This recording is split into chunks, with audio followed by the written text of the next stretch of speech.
آقا صلی اللہ علیہ وسلم کے پیارے دیوانوں، جنگ احد کس طریقے سے ترتیب پاتی ہے اس کا ایک ہلکا سا نقشہ کھینچنا چاہتا ہوں۔ بدر کے میدان میں کفار کے 70 افراد قتل ہوئے ہیں اور اتنے ہی قیدی بنے تھے، اور ان قتل ہونے والوں میں عتبہ، شیبہ، ابو جہل ایسے بڑے بڑے سردار تھے۔ جس وقت احد کے میدان سے، بدر کے میدان سے ناکام اور نامراد مکے والے لوٹے تو مکے والوں کی راتوں کی نیند حرام ہو گئی۔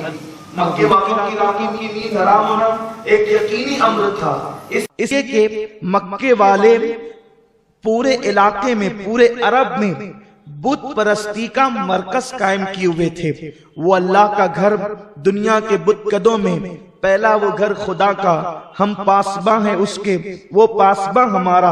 اللہ کے گھر پر 360 معبودان باطل کو بٹھا دیا گیا تھا۔ ساری پوجا کا ریکھ دیکھ اور سارے اصنام کی قیادت اور تولیت جو ہے مکے والے کرتے تھے۔ مکے والوں کو مذہبی اعتبار سے مشرکین کے اندر ایک بڑا مقام حاصل تھا، کیونکہ پورے عرب سے جو لوگ لات و حبل، عزا اور منات کی پرستش کرنے کے لیے آتے تھے تو مکے والے بڑے بڑے نذرانے ان سے وصول کرتے تھے۔ اب بدر کی جنگ کی شکستگی جو ہے مکے والوں کو اس لیے بے چین کر رہی تھی، ایک تو یہ کہ اگر ان کے خدا حق پر ہوتے یا سچے ہوتے تو وہ بدر کے میدان میں ان کی مدد کرتے۔ ایک چیز تو یہ کہ لوگوں کا عقیدہ کہیں متزلزل نہ ہو جائے، دوسری چیز یہ اگر ان اصنام پر لوگوں کا عقیدہ متزلزل ہو گیا تو پھر لوگ مکے میں لات و حبل کی پوجا کے لیے کیوں آئیں گے، اور پھر جو نذرانے پوجا کے نام پر اور پرستش کے نام پر ان کو بڑے بڑے انداز سے ملتے ہیں تو ان کی روزی روٹی پر حرف آئے گا۔ اور پھر دوسری چیز، مکے کا کوئی گھر ایسا نہیں تھا کہ ان کا کوئی رشتہ دار بدر کے میدان میں قتل نہ ہوا ہو، کیونکہ ان کی رشتہ داری ایک دوسرے سے کڑی در کڑی ملی ہوئی تھی۔ اگر کوئی کسی کا بھائی ہے تو وہ کسی کا ماموں بھی ہوگا، وہ کسی کا بھانجا بھی ہوگا، وہ کسی کا بیٹا بھی ہوگا، وہ کسی کا چچا بھی ہوگا، وہ کسی کا پھوپھا بھی ہوگا، غرض کہ ان کی رشتہ داریاں کڑی در کڑی بڑی مضبوط ملی ہوئی تھی، تو ہر گھر کا کوئی نہ کوئی فرد قتل ہوا تھا۔ اور آپ بدر کی جنگ اگر سن چکے ہیں تو آپ کو یہ بات معلوم ہوگی کہ جنگ بدر کے وجود کا جو معاملہ ہے وہ یہ ہے کہ ابو سفیان جو قافلہ تجارتی لے کر کے آ رہا تھا، اس تجارتی قافلے کے مسئلے میں جنگ ہوئی تھی، اور چونکہ وہ اپنا قافلہ بچا کر، کیونکہ اس کو کسی نے غلط اطلاع دی اور وہ غلط اطلاع پر اس نے ہنگامہ کر دیا، اور نتیجتاً جو ہے وہ مکہ والے فوج لے کر کے مسلمانوں کے مقابلے میں آ گئے اور انہوں نے نقصان اٹھایا۔ لیکن چونکہ ابو سفیان اپنا قافلہ بچا کر واپس لے گیا تھا، اب وہ قافلہ چونکہ بدر کی جنگ کے بعد جو وہ مال تجارت تھا وہ دار الندوہ کے اندر جیسا کہ تیسا محفوظ تھا۔ دار الندوہ اسے کہتے ہیں کہ مکہ المکرمہ میں کفار نے سارے قبیلوں کی کھچڑی بنا کر ایک جو ہے وہ مشورتی مقام رکھا تھا، جہاں پر وہ حضور کے خلاف میٹنگیں کرتے تھے، اسلام کے خلاف میٹنگیں کرتے تھے، آقا کے قتل کے منصوبے بناتے تھے، اسلام کو نقصان پہنچانے کے لیے منصوبے بناتے تھے، اور اس کو انہوں نے دار الندوہ کا نام دیا تھا۔ لوگوں کے مقدر ہے کسی مدرسے کا نام جامعۃ القادریہ ہوتا ہے، کسی مدرسے کا نام بہار مدینہ ہوتا ہے، کسی مدرسے کا نام جو ہے وہ جامعہ ہرا ہوتا ہے، کسی مدرسے کا نام گلشن برکات ہوتا ہے، لیکن یہ بھی لوگوں کے مقدر ہے کہ مکے والوں نے اسلام کو نقصان پہنچانے کے لیے ایک ندوہ بنایا، اور ہندوستان میں پتہ نہیں لوگوں کو کیا سوچا کہ انہوں نے بھی ایک ندوے کی بنیاد رکھی۔ ہم کسی کی نیت کو جانتے نہیں ہیں، لیکن اتنا ضرور سمجھتے ہیں کہ ندوے سے اسلام کا کبھی نہ بھلا ہوا ہے، نہ کبھی ندوے سے بھلائی کی امید کی جا سکتی ہے۔ بلکہ اگر میں اپنے عنوان سے ہٹنے کا خوف نہ ہو تو چند جملے کہہ کر کے آگے بڑھنا چاہتا ہوں کہ ندوہ کی میٹنگ میں کتنے بڑے بڑے آتے تھے، اس کو حدیث مبارکہ کی روشنی میں آپ جانچیں کہ جس وقت حضور علیہ السلام کے قتل کا منصوبہ بنایا گیا دارالندوہ میں بیٹھ کر، تو شیطان ایک کمبل اوڑھ کر ایک بوڑھے شیخ کی شکل میں، یعنی کہ کسی شیخ کی شکل میں یا کسی میاں کی شکل میں وہ لکڑی ٹیکتے ہوئے آیا اور کہا ہم بھی کہیں کے میاں ہیں، ہم بھی کہیں کے شیخ ہیں، اس لیے ہمیں بھی مشورے میں شامل کریں۔ اور دارالندوہ میں جناب شیطان بھی جو ہے بحیثیت مشیر جو ہے وہ شامل ہوئے تھے۔ اب آپ اس کا اندازہ کر سکتے ہیں، بات کمبل اوڑھنے کی نہیں، بات زرق برق لباس کی نہیں، بلکہ بات یہ ہے کہ ندوہ میں بیٹھ کر ہمیشہ حضور کے خلاف گفتگو ہوئی ہے۔ اب آج جو کچھ ہو رہا ہے اللہ خیر فرمائے، اللہ تبارک و تعالیٰ کی قدرت بھی ہے کہ رب تبارک و تعالیٰ جب دین لیتا ہے تو عقلوں پہ پردے پڑ جاتے ہیں۔ ابھی آپ سن رہے تھے، نام رکھنے میں بھی لوگوں کو چاہیے کہ وہ سنت نبوی کی طرف جایا کریں۔ حضور نے نام رکھا تو مسجد قباء نام رکھا، حضور نے نام رکھا مسجد نبوی نام رکھا، حضور نے نام رکھا تو آقا کریم صلی اللہ تعالی علیہ وسلم نے کہیں پر عبداللہ کہیں پر عبد الرحمن نام رکھا، بلکہ کبھی مدرسے کا نام رکھا تو اصحاب صفہ کے اعتبار سے آج وہ صفہ کہلاتا ہے۔ کتنے حسین نام حضور نے رکھے، کاش کہ لوگ حضور کے ناموں پر ادارے کا نام رکھتے، لیکن یہ میرے اللہ کی خفیہ تدبیر ہے کہ اللہ کا کسی کو بے نقاب کرنا چاہتا ہے تو اس شان سے بے نقاب کرتا ہے۔ بہرحال مجھے جو ہے وہ میرا عنوان یہ ہے بھی نہیں ہے اور میں اس پر بہت طویل گفتگو بھی نہیں کرنا چاہتا، بات آئی ہے تو میں نے بس سرے راہ کوئی جملے ایسے میرے ذہن میں آئے تو میں نے آپ کی خدمت میں پیش کر دیا۔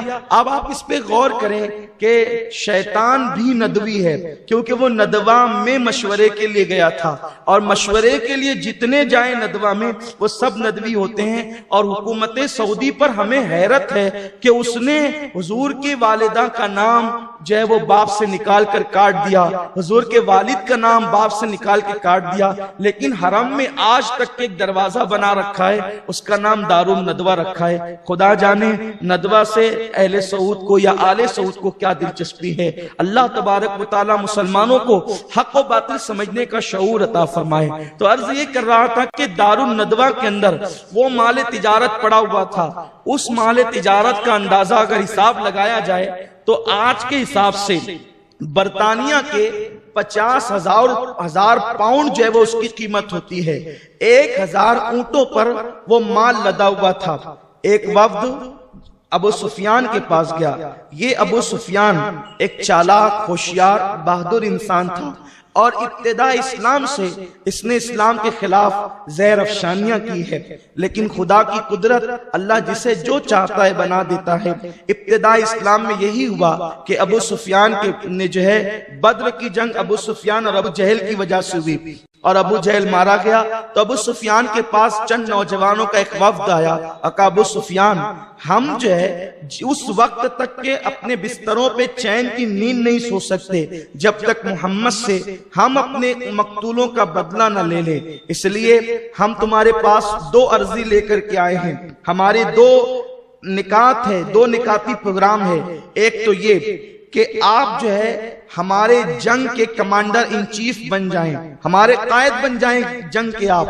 ابو سفیان نے کہا مجھے منظور ہے، کیونکہ وہ انا والا آدمی تھا، اس نے کہا کہ مجھے منظور ہے۔ اس کے بعد انہوں نے کہا کہ یہ جتنا مال تجارت 1000 اونٹوں پر موجود ہے دارالندوہ میں جمع ہے، تو یہ کام کیا جائے راس المال، یعنی جس کو ہم موڑی کہتے ہیں، یعنی جن لوگوں نے جو پیسہ لگایا ہے وہ پیسہ لوگوں کو واپس کر دیا جائے، اور جو منافع ہے وہ منافع جنگ میں لگا دیا جائے۔ نتیجہ یہ ہوگا کہ جنگ کے سارے اخراجات ہم آسانی کے ساتھ حاصل کر سکیں گے۔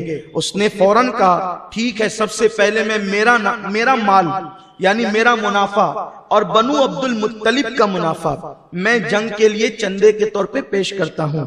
یعنی اس نے حضور علیہ السلام کے جو رشتہ دار تھے، قریبی رشتہ دار، یعنی جناب عبد المطلب رضی اللہ تعالیٰ جو حضور کے دادا گرامی وقار ہیں، ان کی جو اولادیں تھی ان کا مال بھی زبردستی چندے میں سمیٹ لیا، اور اس کے بعد پھر مکہ المکرمہ میں ایک ہنگامی طور پر جنگ کی تیاری شروع ہوئی۔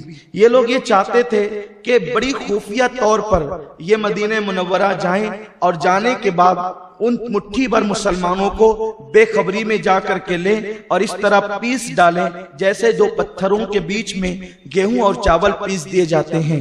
بس یہی منصوبہ لے کر وہ تیاری کر رہے تھے، لیکن آپ اس بات کا علم رکھتے ہیں، اگر آپ نے بدر کی جنگ سنی ہے، جنگ بدر اور جنگ احد میں بہت گہرا تعلق ہے۔ احد کو بیان کرتے وقت بدر کو چھوڑا ہی نہیں جا سکتا، اور اگر احد بیان کرتے وقت بدر چھوڑ دی گئی ہے تو پھر آپ کو احد سمجھ میں نہیں آ سکتی۔ جنگ بدر کے موقع پر حضرت عباس ابن عبد المطلب جو ہمارے آقا صلی اللہ علیہ وسلم کے گرامی وقار چچا ہیں، تو حضرت عباس رضی اللہ تعالیٰ عنہ کو زبردستی لایا گیا تھا، اور آپ جو ہے وہ جنگی قیدی بن گئے تھے، اور فدیہ دینے کے لیے آپ کے پاس مال نہیں تھا، تو آپ نے کہا تھا کہ میرے پاس مال نہیں ہے، میں کیا فدیہ دوں گا؟ تو آقا نے فرمایا تھا چچا وہ جو میری چچی کے پاس آپ سونا چھپا کر زمین میں آئے ہو وہ کس کا مال ہے؟ تو اس وقت حضرت عباس نے کہا تھا وہ مال چھپانے والا واقعہ میں اور میری بیوی ام الفضل کے علاوہ کوئی نہیں جانتا، میں گواہی دیتا ہوں کہ آپ اللہ کے رسول ہیں۔ تو بدر کی جنگ کے بعد حضرت عباس ابن عبد المطلب نے اسلام قبول کیا تھا، لیکن آپ نے اپنے اسلام کو ظاہر نہیں کیا تھا۔ جب آپ نے مکے میں یہ جنگی تیاریاں ہوتے ہوئے دیکھی تو آپ نے خاموشی سے جو ہے وہ بنی غفار کے ایک فرد کو جو بہت تیز رفتاری کے ساتھ سواری کرنا جانتا تھا، اس کو ایک خط دیا کہ یا رسول اللہ مکے والے جنگ کی تیاری کر رہے ہیں، آپ چوکنا ہو جائیں۔ یاد رکھیں آج کی ٹرینیں جتنی تیز رفتار دوڑ سکتی ہے، اس سے زیادہ جو ماہر لوگ ہوتے تھے وہ اونٹ اور گھوڑوں کو دوڑایا کرتے تھے۔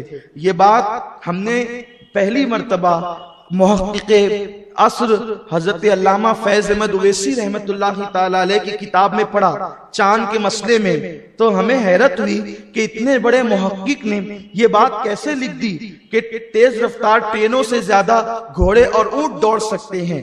لیکن چونکہ بات ایک محقق کی تھی اور اپنی عادت یہ ہے کہ آنکھ بند کر کے ہر چیز ہضم نہیں ہوتی، تو جب ہضم نہیں ہوتی تو پھر ہم خود جو ہے اپنے طور پر جب تک مطمئن نہیں ہوتے اس کو بیان نہیں کرتے۔ پھر ہم نے جو لوگ گھوڑے پالتے ہیں اور گھوڑے دوڑاتے ہیں، راجستھان میں ان لوگوں سے رابطہ قائم کر کے ان سے گفتگو کی، کیا ایسے بھی گھوڑے اور اونٹ ہیں کہ جو ٹرینوں سے زیادہ دوڑ سکتے ہیں؟ تو انہوں نے بتایا کہ ہاں ہمارے استبل میں خود ہیں، اور آج بھی ہم ان کو ٹرینوں سے زیادہ دوڑا سکتے ہیں۔ تو اس وقت حضرت عباس ابن عبد المطلب نے 3 دن کے اندر اس بنی غفار کے شخص کو مکہ المکرمہ سے مدینہ منورہ پہنچنے کے لیے کہا، اور وہ بندہ 3 دن کے اندر اندر اتنی تیز رفتار اس نے سواری کو دوڑایا کہ 3 دن کے اندر اندر وہ بندہ مدینہ طیبہ پہنچ گیا۔ جس وقت میرے آقا صلی اللہ علیہ وآلہ وسلم کے پاس وہ پہنچا، اس وقت تو آقا کریم قباء میں موجود تھے۔ قباء شریف میں جب وہ خط دیا گیا تو میرے آقا علیہ السلام نے حضرت ابی ابن کعب رضی اللہ تعالیٰ کے پاس وہ خط دیا، فرمایا پڑھ کے سناؤ۔ انہوں نے خط پڑھا تو آقا علیہ السلام نے فرمایا کہ کوئی اس کا ذکر کسی سے نہ کرے۔ پھر آقا علیہ السلام حضرت سعد کے گھر پہنچے اور جناب سعد کو کہا ایسا ایسا معاملہ ہے۔ ان کی بیوی نے کہا سعد حضور نے تم سے کیا کہا؟ تو حضرت سعد نے کہا تیری ماں مرے، تجھے اس سے کیا معاملہ کہ تم مردوں کی گفتگو میں دخل اندازی کرے؟ اس نے کہا کہ آپ مجھ سے کیا چھپاتے ہیں؟ حضور علیہ السلام نے جنگ کے معاملے میں تم سے جو باتیں کی ہے میں نے سن لیا ہے۔ تو اس کے بعد وہ آقا کی بارگاہ میں عرض کیا یا رسول اللہ میرے ماں باپ آپ پہ قربان، جب ہم گفتگو کر رہے تھے تو میری بیوی نے سن لیا، میں نے اس لیے آپ کو یہ بات بتا دی آقا کہ کہیں یہ بات اوپن ہو جائے تو آپ یہ نہ سمجھے کہ یہ بات میں نے افشا کی ہے، یہ بات میں نے ظاہر کی ہے۔ آقا کریم نے فرمایا اس کو چھوڑ دو، درگزر کرو، اس سے کچھ نہ کہو۔ پھر میرے آقا صلی اللہ علیہ وسلم نے جو ہے وہ اپنے صحابہ کو اکٹھا کیا۔ توجہ فرمائیں اور آپ بالکل دل کی گہرائیوں سے اس گفتگو کو سماعت کریں، اور آج کی رات کی برکتیں آپ جم کر کے لوٹیں۔ اور آج جو ہے وہ خاص رات ہے، انشاءاللہ تعالی گفتگو ہم بہت سمیٹنے کی کوشش کریں گے، آپ دعا بھی کریں کہ ہم اپنے نتیجے پر پہنچ جائیں۔ پھر یہ ہوا کہ آقا کریم صلی اللہ علیہ وسلم نے اپنے صحابہ کو جمع کیا۔ صحابہ جب جمع ہوئے تو اس میں رئیس المنافقین عبداللہ ابن ابی، یہ تمام منافقین کا مدینہ منورہ میں سردار تھا، اور ایک بندہ اور تھا، ابھی اس کا آگے ذکر آئے گا، اس کا نام ابو عامر راہب تھا۔ یہ ابو عامر راہب اور عبداللہ ابن ابی یہ دو مدینہ منورہ کے ہیرو تھے، یعنی ساری باغ دوڑ قبیلوں کی ان کے ہاتھ میں تھی۔ ابو عامر راہب تھا، آقائے کریم کی آمد سے پہلے وہ حضور کی عظمت پہ تقریریں کرتا تھا اور بتاتا تھا کہ ایک آخری نبی آنے والے ہیں، وہ یہاں آئیں گے، یہیں ان کا مزار بنے گا، وہ حق پر ہوں گے۔ لیکن جب آقائے کریم تشریف لائے تو چونکہ اس کی قوم فضیلت حضور کی سن چکی تھی تو اس کو پیچھے چھوڑ کر کے سعادت مند لوگ آگے بڑھ بڑھ کر حضور کا کلمہ پڑھتے رہے، تو اس کے دل میں حضور سے عداوت اور نفرت پیدا ہو گئی، اور نفرت کے بعد یہ وہاں سے بھاگ نکلا اور کفار مکہ کے پاس جا ملا اور ان کو خوب بھڑکایا جنگ کے لیے، تو یہ بھی وہاں پہنچ گیا تھا۔ ابو عامر اس کو فاسق کہا گیا بعد میں، اور ابھی آگے ذکر آئے گا بہت دلچسپ ذکر کہ ابو عامر کا بیٹا کون ہے اور وہ کس شان سے اسلام کے لیے لڑتا ہے۔ انشاءاللہ آپ کا ایمان تازہ ہوگا۔ یعنی قدرت کے فیصلے دیکھیں کس قدر عجیب و غریب ہوتے ہیں کہ باپ اتنا بدترین اور بیٹا اتنا جو ہے وہ عظیم، اور بیٹا اتنا بدترین ہے باپ اور اتنا عظیم، بھائی اتنا بدترین اور دوسرا بھائی اتنا عظیم۔ قدرت نے ہدایت جو ہے وہ وراثت اور نسب پر نہیں رکھی ہے، قدرت نے ہدایت جو ہے وہ اپنے کرم پر رکھی ہے۔ اللہ کا کرم شامل حال ہوتا ہے تو اللہ تبارک و تعالی ہدایتیں عطا فرماتا ہے۔ پھر یہ ہوا آقائے کریم نے میٹنگ طلب فرمائی صحابہ کے ساتھ، رئیس المنافقین عبداللہ ابن ابی بھی ہے۔ آقا نے فرمایا وہ لوگ آ رہے ہیں اور بلکہ آ چکے ہیں، تمہارا کیا خیال ہے؟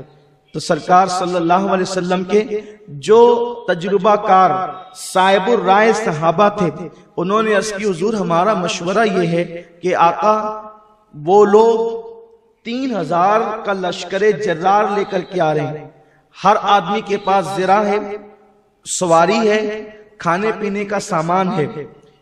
تو آقا ہم ایک کام کرتے ہیں کہ ہم لوگ عورتوں کو گڑیوں میں رکھ دیتے ہیں محفوظ مکانات میں، اور ہم جو ہیں وہ شہر کے اندر مورچہ بند ہو جاتے ہیں۔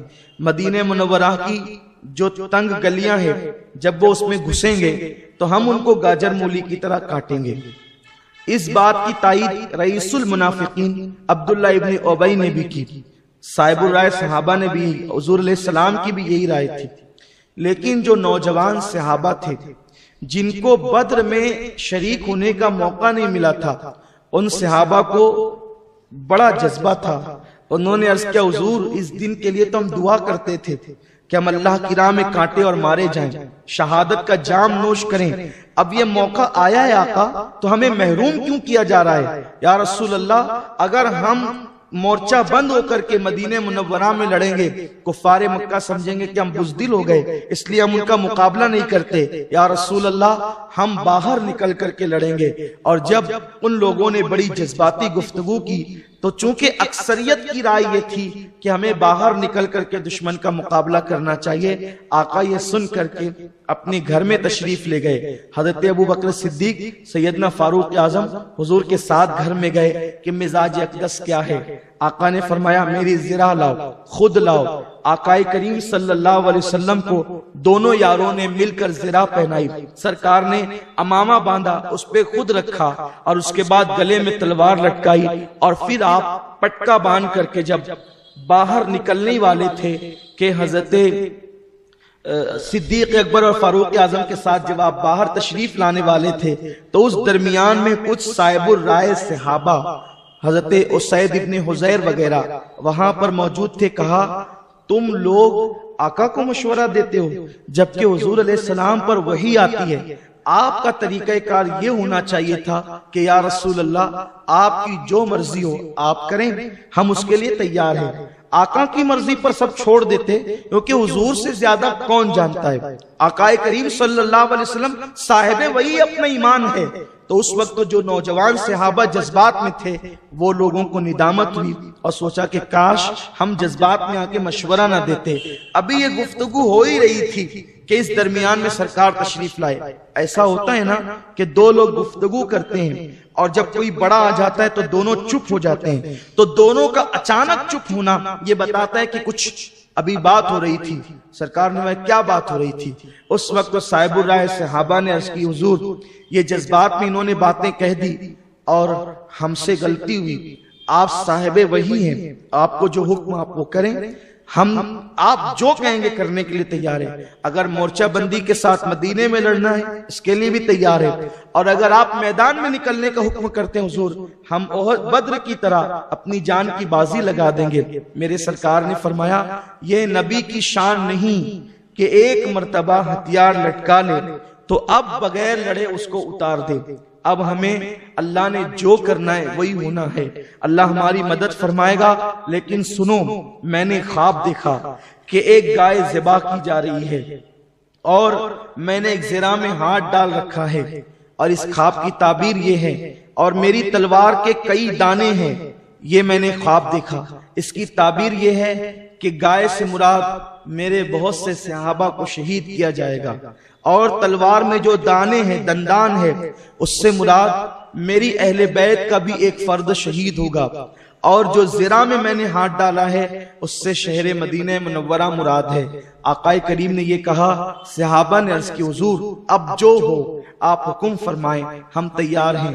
اس طرح 1000 پر مشتمل یہ لشکر آقا کریم صلی اللہ علیہ وسلم لے کر کے جو ہے وہ جمعہ کے دن عصر کی نماز کے بعد احد کے لیے روانہ ہوئے۔ آقا کریم صلی اللہ علیہ وسلم نے خطبہ بھی ارشاد فرمایا، اور خطبہ میں صحابہ کو استقامت کا مظاہرہ کرنے کا حکم دیا، اور پھر یہ لشکر روانہ ہوا۔ لیکن چونکہ احد جو ہے صرف 3 میل کے فاصلے پر، یعنی ایک محتاط انداز کے مطابق 4.5 کلومیٹر کے فاصلے پر مدینہ منورہ سے واقع ہے، وہاں پر شمالاً جنوباً ایک پہاڑ ہے، اور وہ پہاڑ بڑا طویل اور لمبا ہے۔ اس پہاڑ کی خصوصیت یہ ہے کہ آقا نے اس کو جنتی پہاڑ کہا ہے، اور فرمایا اگر کسی جنتی پہاڑ کو دیکھنا ہے تو احد کو دیکھو۔ فرماتے ہیں اس لیے کہ یہ مجھ سے محبت کرتا ہے اور میں اس سے محبت کرتا ہوں۔ آقا کریم روانہ ہوئے، اعلان بھی ہوتا رہا، لوگوں نکلو نکلو نکلو۔ اب دیکھیں کہ ادھر جو ہے وہ صرف 100 لوگوں کے پاس جو ہے وہ تلواریں تھی، اور باقی دوسرے افراد کے پاس وہ نیزے وہ سامان وغیرہ نہیں تھے، کیونکہ ابتدائے اسلام مدینہ منورہ میں ابھی نئی ہجرت ہوئی تھی، بلکہ ابھی 3 سال شروع ہوا تھا ہجرت کو، مسلمان جم بھی نہیں سکے تھے، اور یہ بدر سے چھٹی ملی تو احد مسلط کر دی گئی۔ درمیان میں ابو سفیان نے جو ہے وہ راتوں رات جو ہے وہ حملہ بھی کیا تھا ایک بیچ میں، جس کو صحابہ نے ناکام بنا دیا تھا۔ دیکھ لیں صحابہ کرام، یہ اسلام صرف تسبیح گھمانے سے نہیں پھیلا، اسلام صرف باتیں کرنے سے نہیں پھیلا، اسلام صرف تقریروں سے نہیں پھیلا، اسلام صرف چندے سے نہیں پھیلا۔ اسلام پھیلانے کے لیے صحابہ نے وقت کی قربانی دی، جان کی قربانی دی، مال کی قربانی دی۔ آقا نے اپنا خواب بیان کیا کہ میرے صحابہ شہید ہوں گے، پھر بھی وہ سرفروش مجاہدین جو ہے اللہ کا نام لے کر کے نکلے، کیونکہ حضور علیہ السلام نے ان کے دلوں میں کوٹ کوٹ کر کے اللہ کی محبت پیدا کر دی تھی، اور موت کے حوالے سے سارے خوف ان کے دل سے نکال دیے تھے۔ وہ جانتے تھے کہ موت 1 سیکنڈ نہ پہلے آئے گی نہ 1 سیکنڈ بعد آئے گی، البتہ جو موت بستر پہ آئے گی اس موت سے بہت بہتر ہے کہ موت اللہ کی راہ میں آئے۔ بستر پہ جو موت آتی ہے ان کے جنازے رات کی تاریکی میں چپکے سے اٹھا کے دفن کر دیے جاتے ہیں، اور جن کے اللہ کی راہ آتی ہے ان کے جنازے اس شخص سے کہ لوگوں کی کبھی بھی لوگ نہیں ہوتے جتنے راہ میں شہید ہونے والے مجاہدین اور شہداء کا جنازوں میں لوگ ہوا کرتے ہیں۔ اللہ کی راہ میں موت آنا ہی جدا ہے۔ عاشق کا جنازہ ہے، بڑی دھوم سے نکلے، پابندیوں کے بعد بھی بغیر دعوت دیے لوگ شریک ہو جاتے ہیں۔ لوگ برات میں کارڈ دے کر بلاتے نہیں آتے، لیکن جو اللہ کی راہ میں جانے دیتے ہیں اللہ تبارک و تعالیٰ ان کی محبت لوگوں کے دلوں میں پیدا کر دیتا ہے۔ یہ اللہ کی راہ میں جان دینے کا جذبہ جب تک قوم مسلم میں رہا، مسلمان ایک زندہ و جاوید قوم کی حیثیت، جب سے ان کے دلوں میں دنیا کی محبت پیدا ہو گئی. قوم جو اللہ کے نام پہ سر نہ جھکائے وہ خدا کے نام پہ سر کیا کٹائیں گے؟ جن کی پوری مصروفیات جو ہے نفس کی گداگری اور نفس کی بندگی ہو، اس قوم سے کوئی خاک امید ہے؟ وہ قوم کوئی خاک کوئی کارنامہ انجام دے گی؟ ہاتھ سے تلوار گئی تھی تو ہاتھ میں قلم آیا تھا، اب تو قلم بھی ہاتھ میں نہ رہا. بلکہ اب تو وہ دن قریب مجھے لگتے ہیں جس دن مسلمان نوجوان چوڑیاں پہن کر گھر سے نکلیں گے. کوئی مشکل نہیں ہے اس قوم کو چوڑیاں پہنانا، بس کوئی ہیرو پہن لے گا یہ بھی پہننے لگیں گے. ان کی اپنی پسند کیا ہے؟ یہ خود سے جینے کا ڈھنگ نہیں جانتے. ایک دور وہ تھا، تجھ کو بتا، ڈاکٹر اقبال نے فکر، تجھ کو بتاؤں میں تقدیر امم کیا ہے، شمشیر سنان اول طاؤس رباب آخر. یہ فکر تھی امت کی، یہ شہادت گہ الفت میں قدم رکھنا. لوگ آسان سمجھتے ہیں مسلمان، موت بری نہیں ہے. موت جو ہے وہ مومن کے لیے تو الموت و جسر فرمایا نا، کہ موت جو ہے وہ پل ہے، اور پل جو ہے وہ کنارے ہی لگاتا ہے، اور پل منزل مقصود تک پہنچاتا ہے. بریج کا کام ہی منزل مقصود تک پہنچانا ہے. تو عرض یہ کر رہا تھا، میرے سرکار کے جانثار جو ہے وہ چلے اس شان سے کہ حضرت سعد اور حضرت سعد ابن معاذ، حضرت سعد ابن معاذ، سعد ابن عبادہ، یہ دونوں سعادین حضور کے آگے آگے نیزہ لے کر چلتے تھے، اور چاروں طرف سے حضور علیہ السلام کو گھیر لیا تھا صحابہ نے. اس شان سے اللہ کا رسول، نبیوں کا قائد، قائد اعظم انبیاء، انبیاء کرام کا قائد اعظم. اب میں تو تصورات میں جھوم رہا ہوں، میری روح جھوم رہی ہے کہ حضور علیہ السلام نے جس وقت باریک جالیوں کا لوہے کا وہ زرہ پہنا ہوگا، اس وقت میرے نبی کے حسن کا عالم کیا رہا ہو. حضور کتنے خوبصورت لگتے ہوں گے. ایسا لگتا تھا جیسے آسمان سے جو ہے وہ حوران بہشت بھی میرے حضور علیہ السلام کے حسن کو تک تک کر کے حیرت و استجاب میں ڈوب جاتی ہوگی کہ آمنہ کا لال کی شان سے جا رہا ہے. اللہ اکبر. احد کے میدان میں جس وقت اترے ہیں تو یہ ہوا کہ جتنے جو 14 سال سے کم کے لڑکے یا 14 سال کے لڑکے ہیں، ان سارے لڑکوں کو جو ہے وہ واپس بھیج دو. حضرت عبداللہ ابن ام مکتوم کو مقرر کیا ہے امامت کے لیے. آپ نماز باجماعت پڑھائیں معذوروں کی، اور آقا کے ساتھ صحابہ تھے. بہت سے لوگوں کو واپس کیا گیا. ان واپس ہونے والوں میں ایک صاحب، انہوں نے عرض کیا یا رسول اللہ، میں چھوٹی عمر کا ہوں لیکن میں بہت بہترین تیر انداز ہوں، آپ میری تیر اندازی دیکھیں گے تو آپ مجھے روک لیں گے. اور انہوں نے اس کا مظاہرہ کیا، آقا کو پسند آ گیا، فرمایا ٹھیک ہے تم رک جاؤ. دوسرے صاحب وہ کہتے ہیں یا رسول اللہ صلی اللہ علیہ وسلم، اس کی کم عمری کے بعد اس کو روکا، میں اس سے زیادہ طاقتور ہوں، اگر آپ نے اس کو روکا تو اس کی اور میری کشتی کروائیں، میں اس کو نہ پچھاڑ دوں تو پھر آپ کہیں، اور اگر میں پچھاڑ دوں اس کا مطلب میری طاقت زیادہ ہے، پھر آپ مجھے ساتھ لے چلیں گے. آقا نے وہی دونوں کی کشتی کرائی، اور پھر وہ دوسرے صاحب پہلے والے صاحب پر غالب آ گئے، اور ان لوگوں کو جو ہے وہ میدان جنگ کی طرف جانے کی اجازت دے دی. سوچئے ایسا بھی ہوا کہ کچھ لوگوں کو جب صف میں کھڑا کیا گیا تو ان کے قد عمر کی وجہ سے چھوٹے لگتے تھے، تو سرکار نے کہا فلاں تم نکلو، فلاں تم نکلو. تو بعض نوجوان ایسے تھے اتنا جذبہ شہادت سے سرشار تھے، وہ اپنے پنجوں کے بل یوں کھڑے ہو گئے. اور جو نوجوان عمر دراز صحابہ تھے ان سے بھی ان کا قد اونچا لگنے لگا. اب آپ مجھے بتائیں جس سے خدا کی ذات نہ چھپی، ان کا اچکنا کہاں چھپ سکتا تھا؟ لیکن حضور علیہ السلام نے ان کے جذبہ شہادت کو دیکھ کر ان کو بھی شامل فرمایا. اب جنگ سے متعلق بہت طویل گفتگو تو میں نہیں کر سکتا، حالانکہ طبیعت یہی چاہتی ہے کہ جنگ کا پورا پس منظر میں پیش کروں، لیکن وقت اس کی اجازت نہیں دیتا. اللہ اکبر.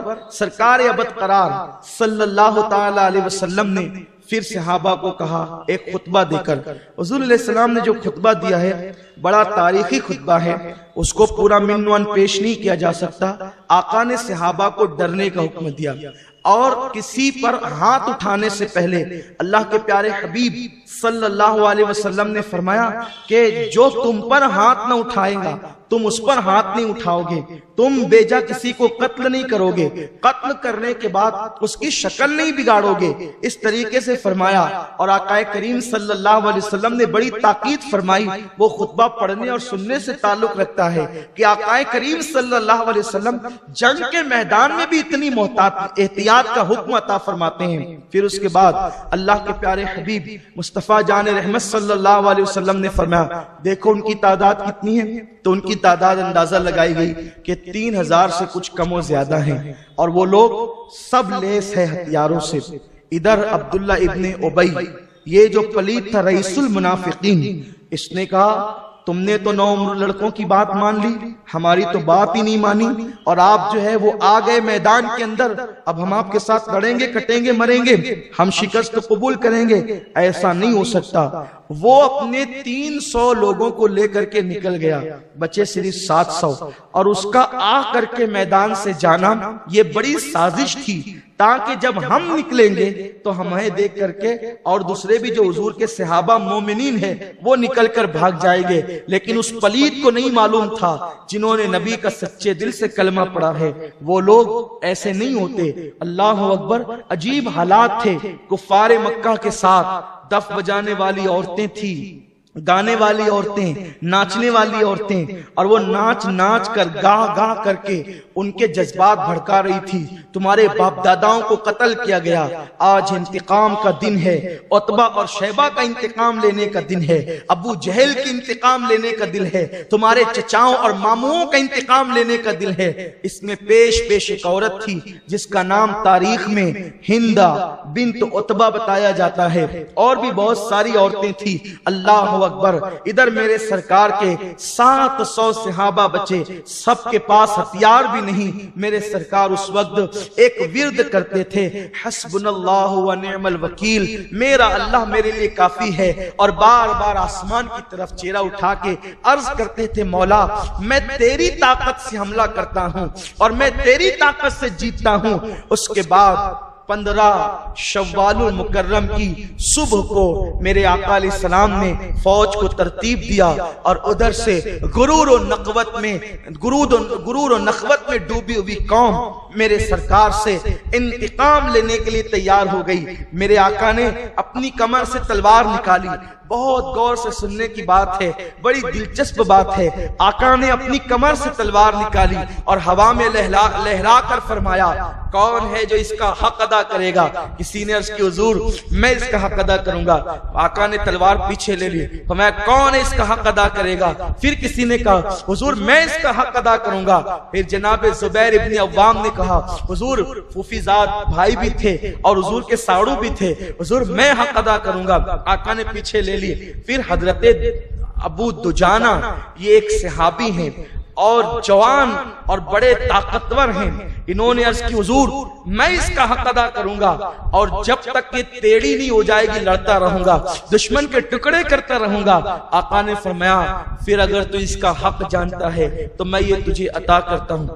حضرت زبیر ابن عوام کہتے ہیں جب جنگ شروع ہوئی تو مجھے ایک افسردگی تھی. میں حضور کی پھوپھی کا بیٹا, حضور نے تلوار مجھے نہیں دی, ابو دجانہ کو دی. تو میں ابو دجانہ کو دیکھنے لگا کہ ابو دجانہ کرتا کیا ہے.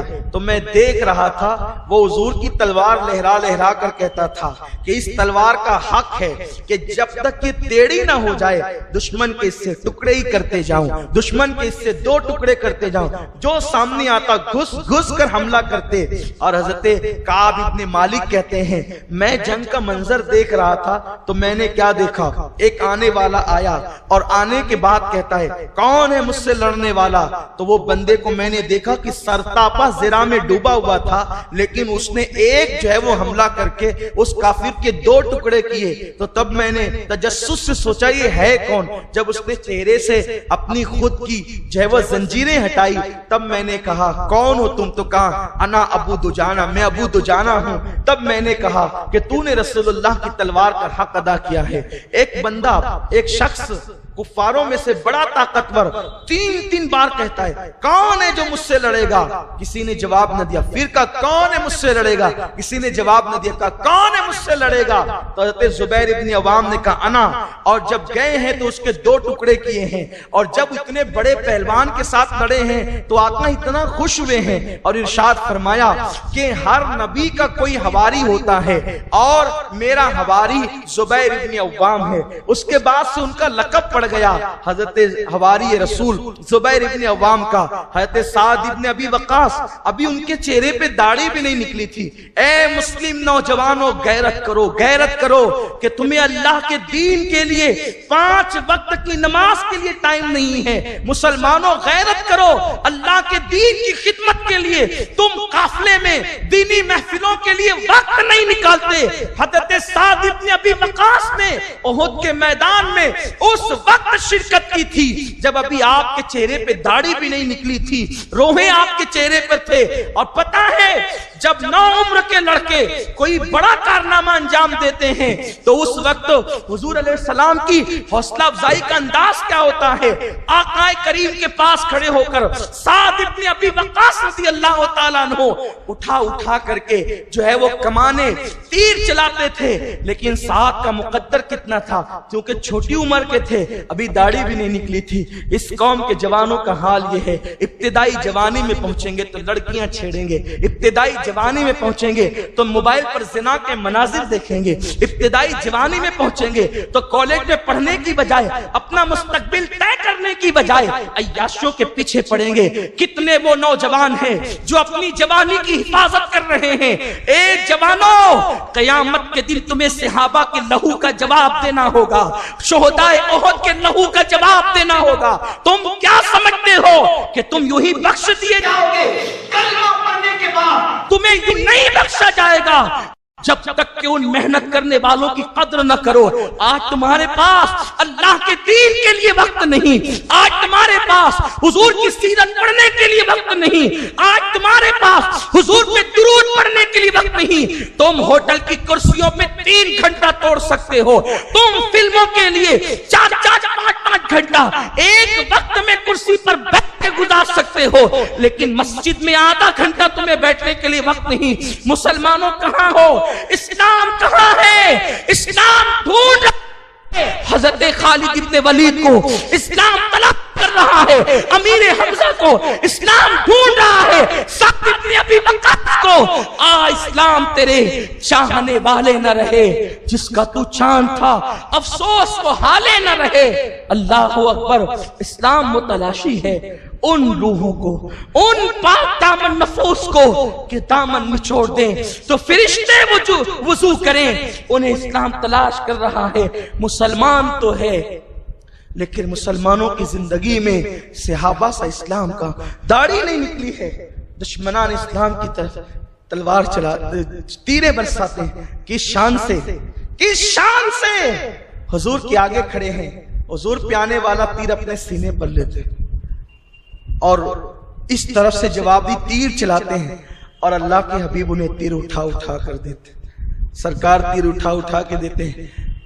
17 کمانیں ٹوٹی ہیں ہاتھ میں، 17 کمانیں ٹوٹی ہیں ہاتھ میں، حضور اٹھا کے دے رہے ہیں، وہ تیر چلاتے ہیں۔ اور آقا جب دیتے ہیں نا، قربان میرے نبی پر، جوانوں کی کیسی حوصلہ افزائی کے، میں تو حضرت سعد پر قربان، میرے ماں باپ قربان، میری اولاد قربان۔ حضور علیہ السلام اٹھا کر دیتے، کہتے ہیں سعد اللہ تیرا نشانہ کبھی خطا نہ کرے، سعد لے اللہ تیرا نشانہ کبھی خطا نہ کرے، اور ان کا نشانہ خطا نہیں کرتا۔ اس سے پتا چلا، یاد رکھنا، اگر جوانی میں دین کی خدمت کرو گے، سعد کے قریب رہ کے دعا کر رہے تھے، آج بھی تمہاری جان سے زیادہ قریب ہے۔ جس فیلڈ میں خدمت کرو گے، آج بھی وہ دعا تمہارے لیے موجود ہے۔ نبی پاک کی دعا چاہیے تو دین کی خدمت کرو. گھر میں بیٹھ کر کچھ نہیں ملے گا, ویڈیو میں بیٹھ کر کچھ نہیں ملے گا, گیم کھیل کر کچھ نہیں ملے گا. پچھتاؤ گے بڑھاپے میں, پچھتاؤ گے. اٹھو, کوئی کارنامہ انجام دو جوانی میں. اٹھو اللہ کے لیے, اللہ کے دین کے لیے. کل کا میدان جہاد تھا, آج کا میدان دعوت و تبلیغ ہے. اللہ کے بندوں کو سدھارو. وہ بہت سے لوگ ہیں جو میں خانے میں, ان کی روحیں تمہارا انتظار کر رہی ہے کہ تم ان کو سنبھالنے کی کوشش کرو گے, ان پہ محنت کرو گے تو انہی میں سے کوئی بشر حافی نکلے گا, انہی میں سے کوئی توبہ کر کے اللہ کی راہ کا مسافر نکلے گا. آؤ محنت کرو, اللہ کے دین کے لیے ٹائم دو. چندہ دے کر چھٹی نہیں مل سکتی. مت کرسیوں پہ وقت برباد کرو, اپنے ٹائم کا صحیح استعمال کرو, اپنے وقت کا صحیح استعمال کرو, ورنہ اللہ کو کیا جواب دو گے؟ جس اللہ نے زندگی دی ہے یہ زندگی ختم ہو جائے. سنی دعوت اسلامی نوجوانوں کی ایک عالمی تنظیم ہے. اس کا مقصد امن و امان کے ساتھ اللہ کے دین کی خدمت کرنا ہے. آؤ, اس تحریک نے بہت سے جوانوں کی زندگیاں بدلی. ہم سب مل کر پوری امت کے لیے محنت کریں, دعا کریں, کوشش کریں تاکہ ہم بھی کسی کی زندگی بدلنے کا ذریعہ بن جائے. میرے پیارے آقا علیہ السلام کے پیارے دیوانوں, ہم لوگ تو بول دیتے ہیں, چیخ لیتے ہیں, بول کر بھول جاتے ہیں, پتہ بھی نہیں چلتا کسے کیا پتا, کس نے کیا سنا.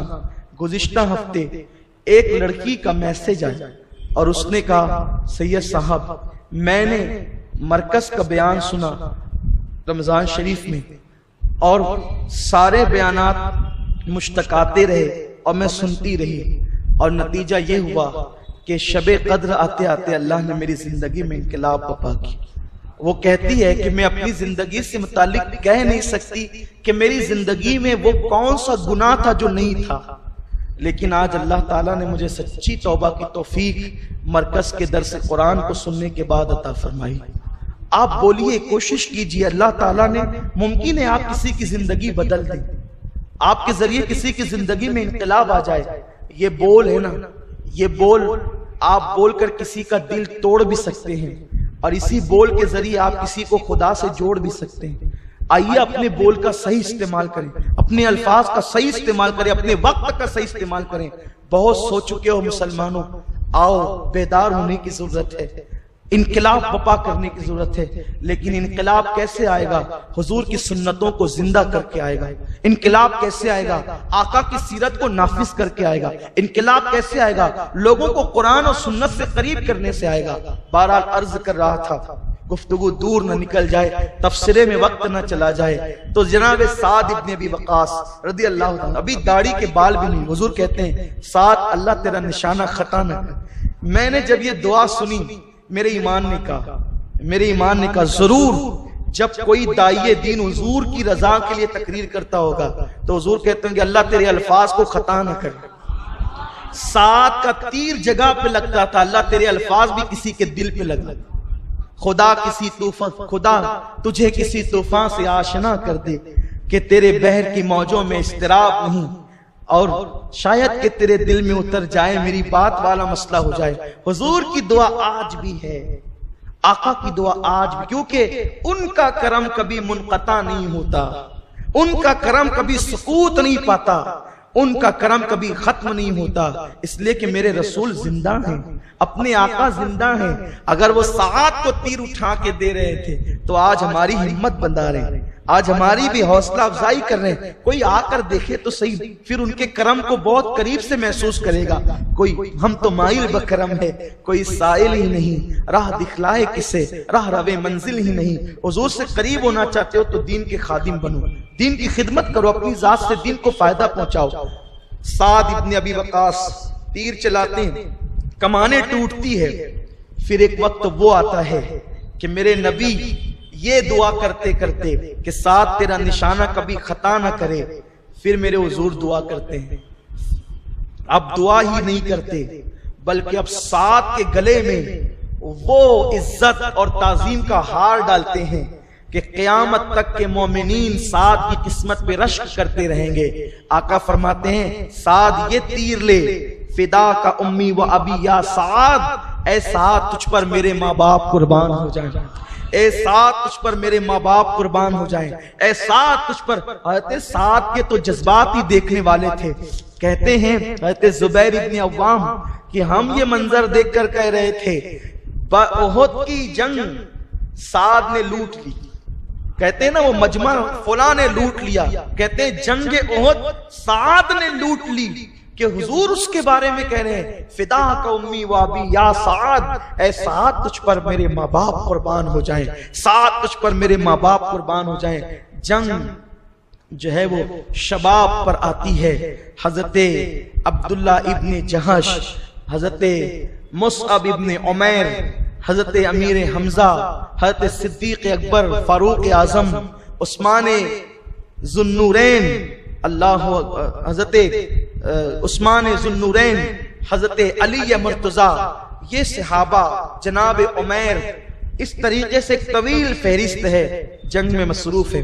مسلمانوں کا جنگ کا پرچم حضرت مصعب ابن عمیر کے ہاتھ میں، اور جنگ کے میدان میں جس کے ہاتھ میں پرچم ہوتا ہے وہ بہت قیمتی فرد ہوتا ہے، کیونکہ اگر پرچم گر گیا تو لوگوں کی حوصلہ شکنی ہوتی، جو لڑنے والے ہیں ان کی حوصلہ شکنی ہوتی۔ اب یہی ہوا کہ کفار مکہ کے ایک کے بعد ایک علم بردار، وہ پرچم جنہوں نے اٹھایا تھا فوج کا، 14 مارے گئے، تو انہوں نے حضرت مصعب ابن عمیر کی طرف رخ کیا۔ یہ حضرت مصعب ابن عمیر، ان کا تعارف شاید میں کہیں کرا چکا ہوں لیکن مجھے یاد نہیں آتا کہ یہاں ہوا یا نہیں ہوا، ایک ہلکا سا تعارف کراتا ہوں۔ یہ مصعب ابن عمیر کون ہے؟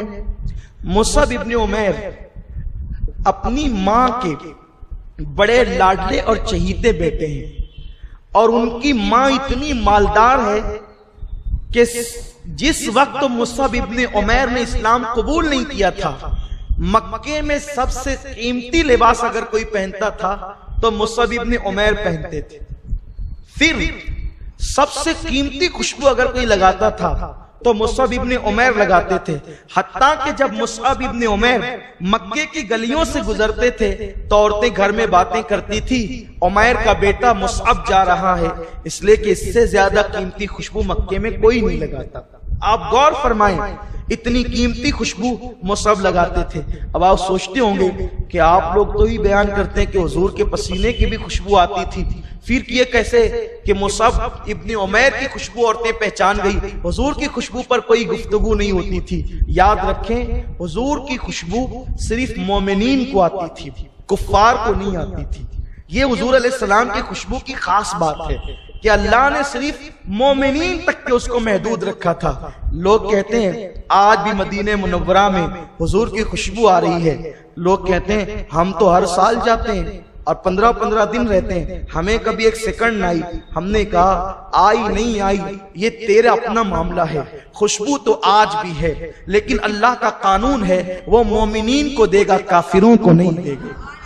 اب نہیں آتی ہے تو یہ تیرے اپنے دل کی بیماری ہے، تجھے اپنا علاج کرنا چاہیے، ورنہ صحابہ تو حضور کو ڈھونڈنے کے لیے پتہ کم پوچھتے تھے، خوشبو پہ زیادہ چلتے تھے۔ ہمارے امام اہل سنت کہتے ہیں کیا مہکتے ہیں مہکنے والے، بو پہ چلتے ہیں بھٹکنے والے، جگمگا اٹھی میری گور کی خاک تیرے قربان چمکنے والے، اور شانئے پنجے قدرت تیرے بالوں کے لیے کیسے پھولوں کیسے ہاتھوں نے سوارے ہیں، تمہارے گیسو اور بھینی خوشبو سے مہک جاتی ہے گلیاں واللہ، کیسے پھولوں میں بسائے ہیں تمہارے گیسو۔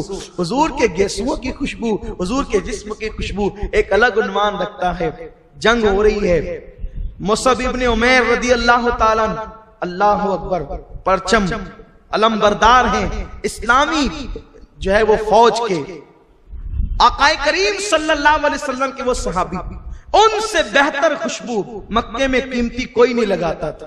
جب اسلام قبول کیا، ابتدائی جوانی تھی، اٹھاؤ تھا جوانی کا، اسلام قبول کیا، گھر آئے، ماں سے کہا ماں میں مسلمان ہو گیا ہوں، میں نے بھی محمد عربی صلی اللہ علیہ وسلم کا کلمہ پڑھے۔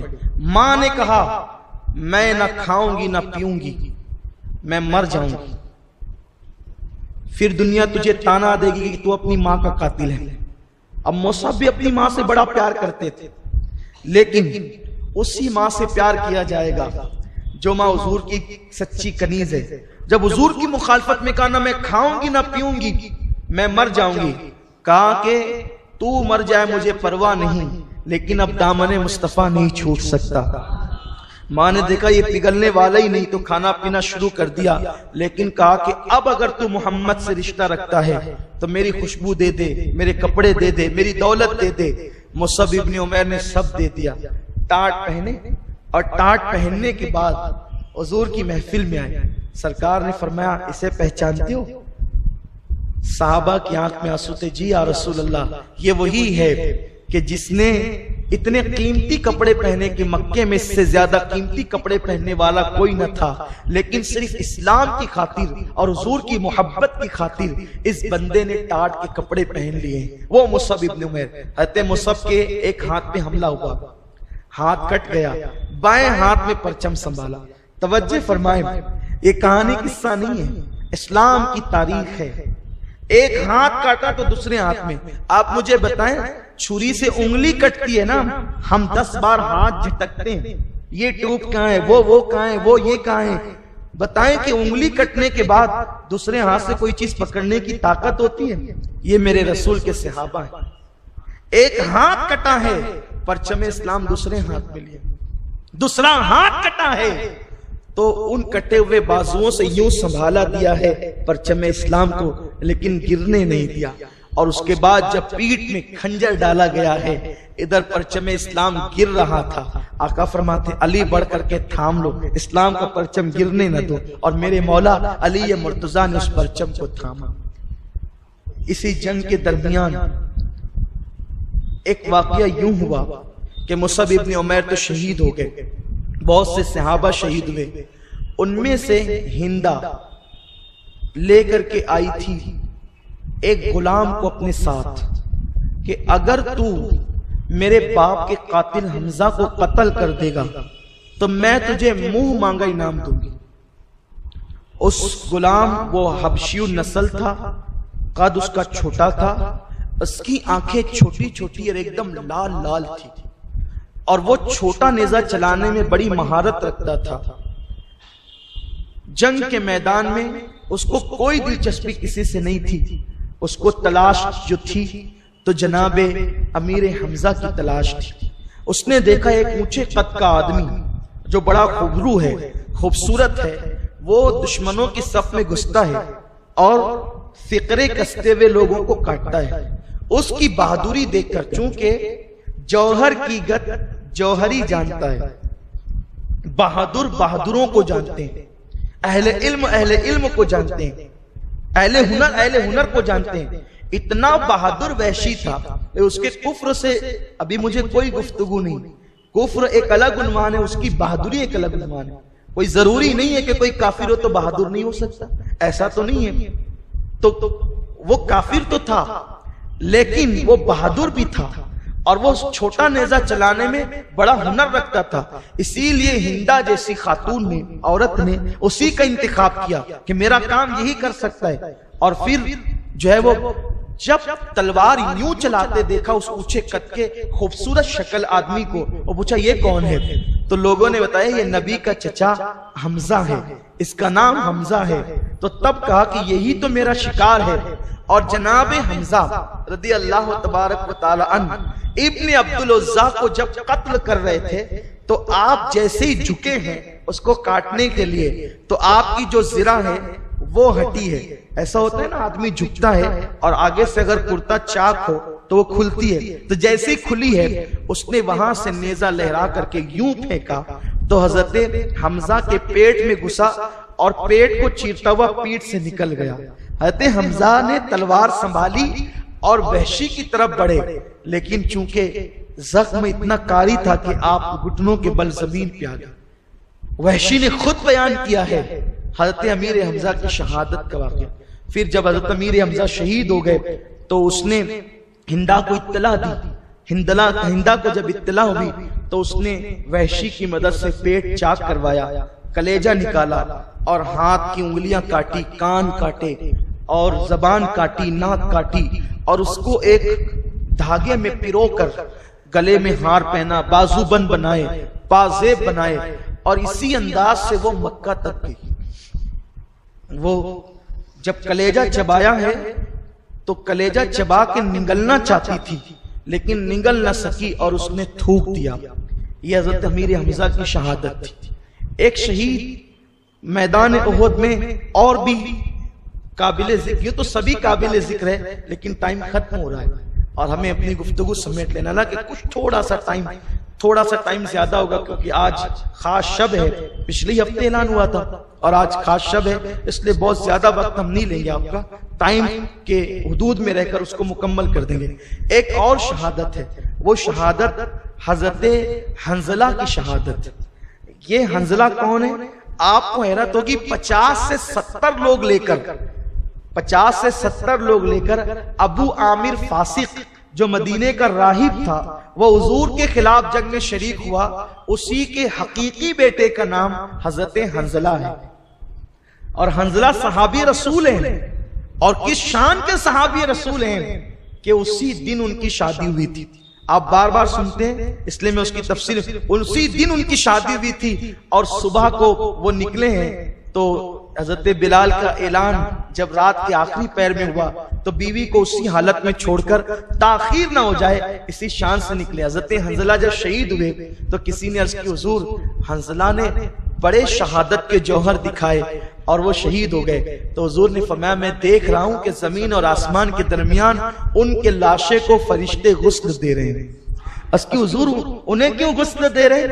تو ارشاد ہوا کہ آج اس کی شادی کی پہلی رات تھی اور وہ بیوی سے وظیفہ زوجیت ادا کر رہا تھا، اور جیسے ہی بلال کی آواز کان میں پہنچی تو وہ سب چھوڑ کر کے اتنی تاخیر بھی گوارا نہ کی کہ میں نہا لوں، نہاؤں گا تو تاخیر ہو جائے گی، حضور ناراض نہ ہو جائیں، تو ویسے ہی جنابت کی حالت میں آ گیا تو فرشتے اسے غسل دے رہے۔ اس کا نام لقب آج سے غسیل الملائکہ، حضرت حنظلہ کی بیوی۔ اب رشتے بتا رہا ہوں، ابو عامر فاسق ادھر سے، اس کے بیٹے حضرت حنظلہ، عبداللہ ابن ابی بھگوڑا وہ رئیس المنافقین، اس کی بیٹی حضرت حنظلہ کی بیوی، اور کس شان کی بیٹی؟ باپ رئیس المنافقین، غدار رسول، جس کی مذمت میں قرآن کی کئی آیتیں، اور بیٹی کی شان کیا؟ جب حنظلہ پہلی رات کی دلہن چھوڑ کر حجرے سے نکلنے لگے کہا مجھ سے کوئی غلطی ہو گئی، کہاں جا رہے ہو؟ آج کی رات تو وصل کی رات ہے، فرقتوں کی نہیں، آج کی رات تو محبت کی ہے، نفرتوں کی نہیں، آج کی رات تو ملنے کی ہے، جانے کی نہیں۔ تو حنظلہ نے کہا تھا میری راہ میں محبتوں کی راہ میں رکاوٹ نہ بننا۔ کہا کون محبوب ہے جو ہم سے زیادہ عزیز ہے؟ کہا وہی مصطفیٰ جان رحمت ہے۔ تو اس دلہن نے کہا تھا جاؤ جاؤ، میں روکنے کے لیے نہیں، لیکن بس جاتے جاتے ہاتھ میں ہاتھ لے کر اتنا وعدہ تو کر لے کہ جب تم شہید ہو کر جنت میں قیامت کے دن جاؤ گے تو مجھے یہاں چھوڑ کر جا رہے ہو، وہاں بھولنا نہیں، وہاں مجھے بھی ساتھ لے کر کے جانا، اور جاؤ روکتی نہیں ہوں، اگر واپس آؤ گے تو غازی کی بیوی کہلاؤں گی، اور اگر شہید ہو گئے تو میں شہید کی بیوہ کہلاؤں۔ یہ غسل کی داستان اسی لیے اتنی مشہور کی گئی کہ ایک ہی رات میں بچے پیدا نہیں ہوتے، لیکن حضرت حنظلہ نے جان دے دی اللہ کی راہ میں، اسی ایک ملاقات میں اللہ نے بیٹا عطا کیا، ان کا نام عبداللہ رکھا گیا، اور وہ یزید کے دور تک حیات رہے، اور آپ نے بھی یزید کے خلاف جو ہے مدینہ منورہ میں جو واقعہ ہوا اس کے خلاف جو ہے وہ بھرپور حصہ لیا۔ حضرت عبداللہ ابن حنظلہ غسیل الملائکہ، اسی میں حضرت عبداللہ ابن جہش، تھوڑا سا وقت، حضرت سعد ابن ابی وقاص کہتے ہیں کہ میں اور عبداللہ دونوں جوان تھے، ہم دونوں ملے ایک دوسرے کے ساتھ، ملے تو عبداللہ نے کہا چلو یار مل کر کے صبح صبح کا وقت ہے، دعا کی قبولیت مجاہدین کی ہوتی ہے، ہم دعا کرتے ہیں، تم دعا کرو، میں تمہاری دعا پہ آمین کہوں گا، اور میں جب دعا کروں گا تو تم بھی آمین کہنا۔ حضرت سعد کہتے ہیں میں نے ہاتھ اٹھائے، اللہ اب جب جنگ شروع ہو تو مجھے ایک مضبوط کافر دینا، اور میں ایک تلوار میں اس کے 2 ٹکڑے کر دوں اور خوب لڑوں اور انہیں شکست دوں۔ حضرت عبداللہ نے کہا آمین۔ پھر اس کے بعد باری حضرت عبداللہ کی تھی، عبداللہ نے ہاتھ اٹھایا، اللہ مجھے اتنا مضبوط اور طاقتور دشمن اور کافر دینا کہ جو میرے ٹکڑے کر دے، جو مجھے شہید کر دے، اور میرے کان بھی کاٹ دے، میری ناک بھی کاٹ دے، میری آنکھیں کاٹ دے، میرے ہونٹ کاٹ دے، تاکہ میں تیری بارگاہ میں آؤں تو اس شان سے آؤں، نہ میری ناک ہو، نہ میرے کان ہو، نہ میرے ہونٹ ہو، یہ سب کچھ کٹا ہوا ہو، اس شان سے تیری بارگاہ میں آؤں۔ تو پوچھے عبداللہ کیا حال ہے؟ تو عرض کروں یہ کیفیت تیرے لیے اور تیرے محبوب کے لیے ہے، اور بس بھی تو راضی ہو جائے۔ اللہ اکبر، یہ دعا کی، اور چونکہ وعدہ ہو چکا تھا آمین کہنے کا، تو جناب سعد کہتے ہیں میری دعا سے بہت بہتر دعا ان کی تھی۔ دیکھو یہ ہے مومن، پیدر مادر برادر جان مال ان پر فدا کر دے، یہ ایسی دعائیں ہوتی ہیں، مومنین کی دعائیں اس شان کی ہوتی ہیں۔ شہادت ہے مقصود مطلوب مومن، نہ مال غنیمت نہ کشور کشائی، دو عالم سے کرتی ہے بیگانہ دل، دو عالم سے کرتی ہے بیگانہ دل کو عجب چیز ہے لذت آشنائی۔ او نوجوان، تو موبائل سے اور گناہوں سے، انٹرنیٹ سے، فلموں سے، ہیرو ہیروئن اور کرکٹر سے لذت آشنا ہے، ذرا اس یار کی لذت تو پا جس یار کے لیے اویس جنگلوں میں گھومتا تھا، اس یار کی لذت تو پا جس کے لیے عبداللہ ابن جہش شہادت کی دعائیں کرتا تھا، اس یار کی لذت تو پا جس نے مجنوں کو جو ہے وہ جنگلوں کا گم شدہ مسافر بنا دیا تھا، اس یار کی لذت تو پا جس کے لیے محمد حسین منصور ابن حلاج نے تختہ دار کو قبول کیا، اس یار کی لذت تو پا جس کے لیے رابعہ پوری رات مصلی پر گزارتی تھی، اس یار کی لذت تو پا جس کے لیے بایزید بستامی 2 قدم پہ عرش تک جاتے ہیں، اس یار کی لذت تو پا جس کے لیے جنید بغدادی اپنا سب کچھ نثار کر دیتے ہیں، اس یار کی لذت تو پا جس کی لذت پانے کے بعد فضیل ابن عیاض جیسا ڈاکو وقت کا قطب الاقطاب بن جاتا ہے، اس یار کی لذت تو پا جس کے لیے میں کھانا چھوڑ کر بشر حافظ 2 لاکھ حدیثوں کا حافظ بن جاتا ہے، اس یار کی لذت تو پا۔ عجب چیز ہے لذت عشق، تو نے اسے پہچانا کب ہے؟ اتنا قریب ہے کہ کہتا ہے نحن اقرب الیہ من حبل الورید، تو اس سے دور ہے، تجھے پیار تو میخانوں سے اور گناہ خانوں سے ہے، اس یار کی طرف تو کب آئے گا؟ جس دن اس کی طرف آئے گا دنیا تیری کنیز بن کر پیچھے آئے گی، تو باتیں بڑی کرتا ہے لیکن تو کام بڑے نہیں کرتا۔ ایک مفکر ابھی اسی ہفتے میں انتقال کر گیا، بڑا مفکر، ہند کو جس میں ناز ہے، میں نے اس کے اقوال کو جب دیکھا تو مجھے ایک قول نظر آیا۔ دیکھو علم اور حکمت گمشدہ خزانہ ہے، جہاں سے مل جائے لے لیں، ابوالکلام سے ملے تو لے لیں، عبدالکلام سے ملے تو لے لیں، اور بے کلام سے ملے تو بھی لے لیں، بات صرف اپنے نفع کی چاہیے۔ تو مفکر کہتا ہے کامیاب لوگ وہ ہوتے ہیں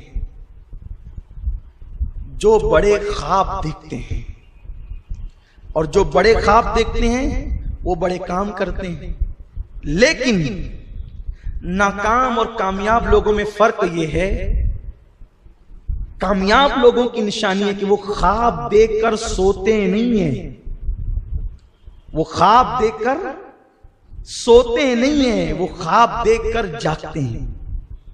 تو جو خواب دیکھ کر جاگتے ہیں وہی کامیاب ہوتے ہیں۔ اب آپ دیکھیں اولیاء اللہ کی پوری زندگی اٹھا کے دیکھیں، اللہ والے ایک خواب دیکھا تھا، مجھے اللہ کا قرب چاہیے، اس کے لیے وہ راتوں کو جگتے رہے، رت جگے کرتے رہے، آنسو بہاتے رہے، تو کامیاب لوگ وہ ہوتے ہیں۔ کوئی دنیا کے لیے مثال دے رہے ہیں، ہمارے لیے تو ساری چیزیں دین پر فٹ کرنی ہمیں. تو اس لیے لوگوں بڑے خواب دیکھو، اور ان خواب دیکھنے کے لیے سویا مت کرو، اس کے لیے جاگا کر. جو جاگتے ہیں نا وہی کامیاب ہوتے ہیں، جو سوتے ہیں وہ مٹا دیے جاتے ہیں، کھو دیے جاتے ہیں، بھلا دیے جاتے ہیں.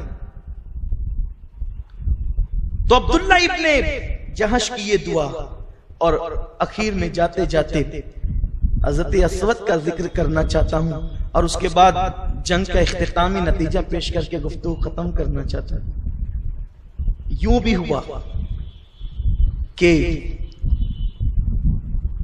یا اس کو پھر کسی اور موقع پہ موقوف رکھتا ہوں، یوں ہوا کہ اللہ کے حبیب صلی اللہ علیہ وسلم ایک گھوڑے پر سوار تھے. ایک شخص جس کا نام ابن وقاص تھا، عتبہ ابن وقاص، اس بدترین نے پتھر اٹھایا اور پوچھا محمد کہاں ہے. توجہ فرمائیں، پوچھا محمد کہاں ہے. تو لوگوں نے بتایا کہ وہ دیکھو وہ جو ڈبل زرہ پہنے ہوئے نا خود ہیں، اور ان کے ارد گرد صحابہ ہیں، وہی ہیں کھڑے ہوئے، گھوڑا ان کا کھڑا ہوا ہے.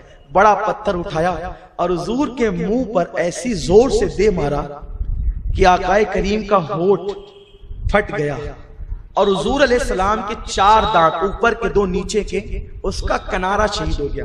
اس کی پہلے ہم تشریح کر چکے ہیں کہ جب بھی آقا کے دندان شہید ہونے کی بات کی جاتی ہے تو اس سے مراد مکمل دانت نہیں شہید ہوئے، بلکہ وہ کنارے جو ہوتے ہیں نا وہ شہید ہوئے.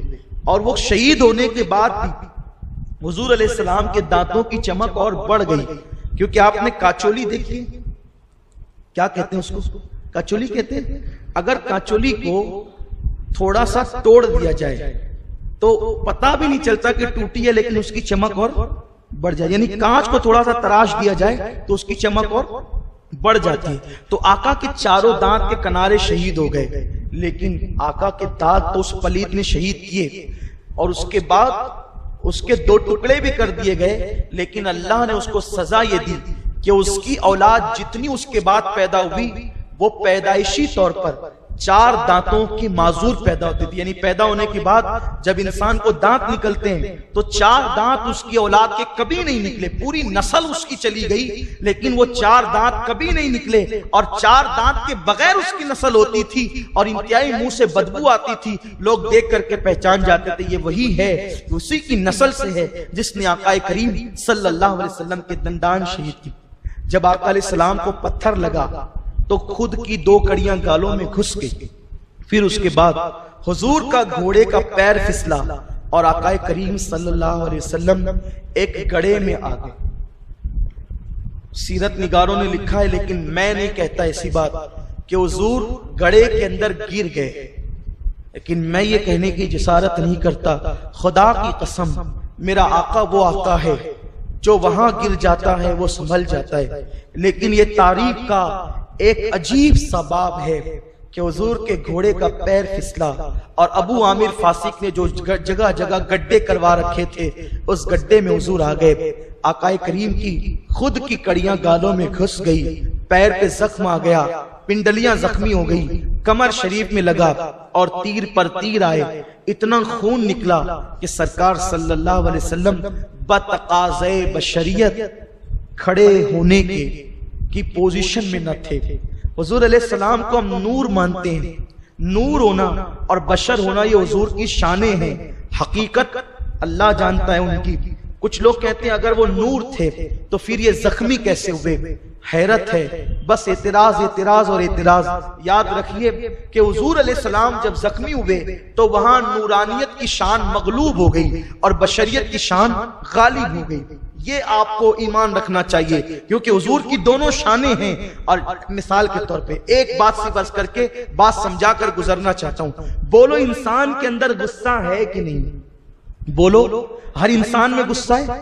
اچھا ہر انسان میں خوشی بھی ہے، خوشی منانے کا جذبہ بھی ہے. جب تیرے بیٹے کی شادی ہوتی ہے اور تو ہنستا ہے تو وہ تیرا غصہ کہاں جاتا ہے؟ اب وہ دیکھ کر کوئی کہے کہ یہ بے غیرت اس کو غصہ آتا ہی نہیں. ارے غصہ آتا ہے لیکن آج نہیں آیا کیونکہ غصہ اور خوشی دونوں اس کی شانیں ہیں. تو جب خوشی آتی ہے تو غصے کی صفت مغلوب ہو جاتی ہے اور خوشی کی صفت غالب ہو جاتی ہے، اور جب غصہ آتا ہے تو لب میں مسکراہٹ نہیں آتی، چاہ کر بھی مسکراہٹ نہیں آتی۔ وہ مسکراہٹ کہاں گئی جو ابھی تک کہے لگا رہا تھا دوستوں میں بیٹھ کر، اب دشمن کو دیکھ کر کے گالیاں دے رہا ہے، چہرہ لال ہو گیا ہے، تو کہیں گے وہ خوشیوں کی صفت مغلوب ہو گئی اور غصے کی صفت غالب ہو گئی۔ نادان جب خوشی اور غصہ یہ دو صفتیں ہیں، کبھی غالب اور مغلوب ہوتی ہے، تو نور اور بشر مصطفیٰ کی دو شانیں ہیں۔ جب صفت بشریت غالب ہوتی ہے تو خون بھی نکلتا ہے، دانت بھی شہید ہوتے ہیں، زخم بھی آتے ہیں، اور جب صفت نور غالب ہوتی ہے تو پھر وہ عائشہ کو بھی نظر نہیں آتے اور وہ ہواؤں میں پرواز کیا کرتے ہیں۔ جبریل بھی حیرت زدہ رہتے ہیں، حضور کی دو شانیں، کئی شانیں حضور کی، جیسے تمہاری شانیں ہیں، غصہ، غم، خوشی، اور یہ اور وہ ساری چیزیں۔ تو حضور علیہ السلام کے اٹھنے کی پوزیشن نہیں تھی، صحابہ نے اٹھایا اور اٹھا کر کے لے کر دوڑے۔ اس میں یہ بات پھیل گئی حضور شہید ہو گئے، آقا کی شہادت ہو گئی، پورے میدان میں ایک ہلچل، حضور شہید ہو گئے، حضور شہید ہو گئے، حضور شہید ہو گئے۔ کچھ لوگ کہنے لگے جب آقا شہید ہو گئے تو اب لڑنا کس کے لیے، چلو اب ہم بھی گھر چلتے ہیں۔ لیکن کسی نے پکار کے کہا سنو سنو، اگر تم محمد کی عبادت کرتے تھے تو وہ شہید ہو سکتے ہیں جیسے اور انبیاء شہید ہوئے، لیکن ہم محمد عربی سے محبت کرتے ہیں، ان کی عبادت نہیں کرتے، ہم عبادت اس خدا کی کرتے ہیں جو وحدہ لا شریک ہے۔ اور پھر تم یہ کہتے ہو کہ وہ شہید ہو گئے تو لڑے کس کے لیے؟ ارے اگر وہ شہید ہو گئے تو اب جینا کس کے لیے ہے؟ جب وہ شہید ہو گئے تو ہم بھی شہید ہو جائیں، لڑو کٹو مرو۔ اور پھر صحابہ نے وہ جوہر دکھائے کہ کفار کے چھکے چھڑا دیے۔ جب آقا کریم کو لے کر کے گئے تو احد پہاڑ پر حضور کو بٹھایا۔ زخمی کے لیے نرم گدوں کی ضرورت ہوتی ہے تاکہ سہارا ہو، قربان میرے نبی کا معجزہ۔ زخمی دیکھ کر کے کوئی ان کو مجبور نہ سمجھے، جیسے ہی پہاڑ پہ بٹھایا پہاڑ موم کی طرح نرم ہو گیا، اور حضور کا پیچھے کا پورا حصہ اس پتھر کے اندر آ گیا۔ الحمدللہ میں نے اپنی آنکھوں سے اس کی زیارت کی، اور میرے ساتھ اس وقت ہمارے برادر جمیل رضوی صاحب بھی موجود تھے، اور بھی بہت سے احباب موجود تھے۔ ہم لوگوں نے زیارت کی اس مقام کی، خدا کی قسم آج بھی اس مقام سے ایک عجیب سی خوشبو آتی ہے جو کسی عطر میں ہم نے نہیں سونگھی۔ لیکن رات کے وقت بڑی مشقتوں سے چڑھ کر کے گئے تھے اور اس مقام کی زیارت کی۔ وہاں پر پہلے سیمنٹ بھر دی گئی تھی، پھر لوگوں نے پھر سے کھود لیا، اور اب بھی وہ مقام موجود ہے۔ وہ مقام جو ہے وہ 2003 تک تو ایسے ہی تھا، بعد میں اس پہ سیمنٹ بھری گئی، ابھی پھر لوگوں نے کھود لیا، لوگ جاتے ہیں اس کی زیارت کرتے ہیں۔ تو وہ مقام جو ہے وہ آقا علیہ السلام کا یوں آ گیا، چاروں طرف سے جانثار جمع ہو گئے۔ عرض کی حضور جنہوں نے آپ کا خون بہایا، آپ ان کے لیے دعائیں ضرر کریں، وہ ہلاک ہو جائیں، وہ ہلاک ہو جائیں، وہ ہلاک ہو جائیں۔ چاروں طرف سے صحابہ کھڑے ہیں، حضور دعا کریں نا، حضور دعا کریں وہ ہلاک ہو جائیں۔ حضور کا خون بہ رہا ہے، داڑھی خون سے تر ہو گئی ہے، کپڑے خون سے تر ہو گئے۔ آقا کریم صلی اللہ علیہ وسلم کو پانی پیش کیا جاتا ہے تو پانی میں بھی خون آ جاتا ہے، نکالی جا رہی ہے، دانتوں سے کھینچی جا رہی ہے، عجیب سا حال ہے۔ وہ واقعی بڑا عجیب ہے۔ پتہ ہے جس وقت حضرت مرثد ابن ابی مرثد وہ نکالنے لگے نا تو نہ نکال سکے، فرمایا جا تیرا کام نہیں، درود شریف پڑھ لے۔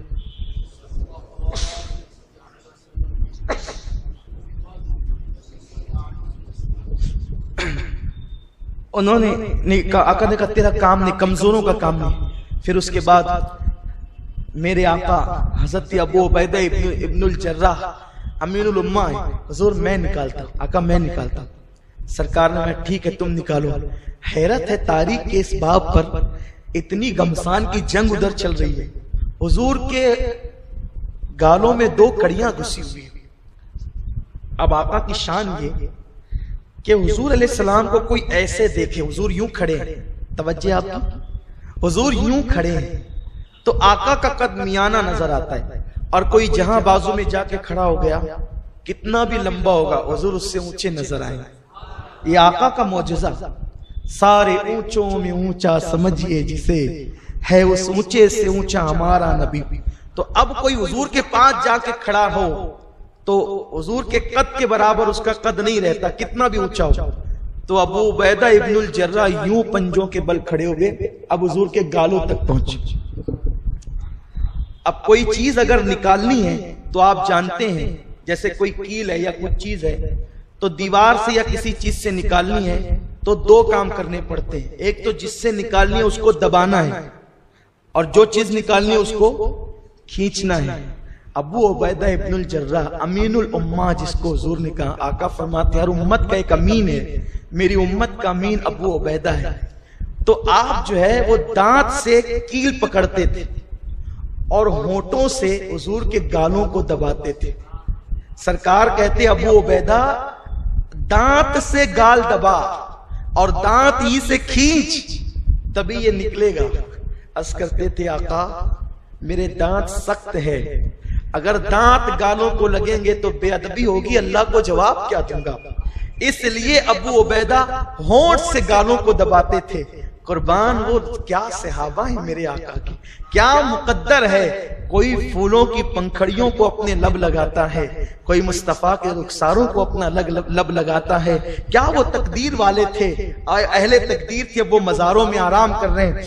جب ہونٹوں سے گالوں کو دباتے ہیں اور کھینچتے ہیں تو آقا کہتے ہیں ابو عبیدہ دانت لگا کر، حضور دانت نہیں لگا سکتا، آخر کڑی تو نکل گئی، دونوں دانت ٹوٹ گئے۔ کسی نے کہا ابو عبیدہ تیرے دانت ٹوٹ گئے، عرض کی ادب کے امتحان میں کامیاب ہونا یہ زیادہ قیمتی ہے، دانتوں کا رہنا یا ٹوٹنا یہ زیادہ قیمتی نہیں ہے۔ اسی حالت میں زندگی گزار لیں گے لیکن یہ تو نہیں ہوگا کہ حضور کی بے ادبی ہو گئی۔ آقا نے کہا دانت میرے لیے ٹوٹے ہیں، اب تو ادھر بھی آ۔ حضرت ابو عبیدہ قریب آئے، حضور نے منہ پر ہاتھ رکھا اور دعا کی اللہ ابو عبیدہ کو اور خوبصورت دانت عطا فرما۔ جب آقا نے ہاتھ نہیں رکھا تھا تو دونوں دانت ٹوٹے ہوئے تھے، ہاتھ ہٹایا ہے تو جو دانت پہلے سے تھے اللہ نے اس سے خوبصورت دانت ابو عبیدہ کو عطا فرمایا۔